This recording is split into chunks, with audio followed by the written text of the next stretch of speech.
M25 hapa Githurai. Hii ni live ammunition yenye askari wanatumia hapa kupiga vijana wetu. Tunasema hii live ammunition. Tunaambia askari wetu waache kutumia marisasi kwa maandamano, waache vijana waandamane, waache kutumia live ammunition.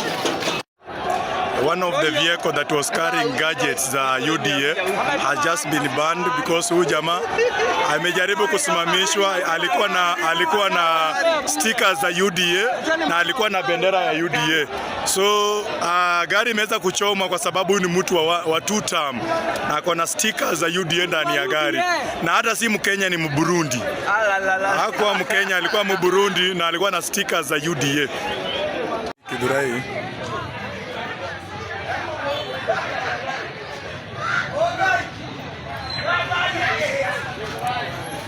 Githurai hivi ndio kumeharibika hivyo Githurai.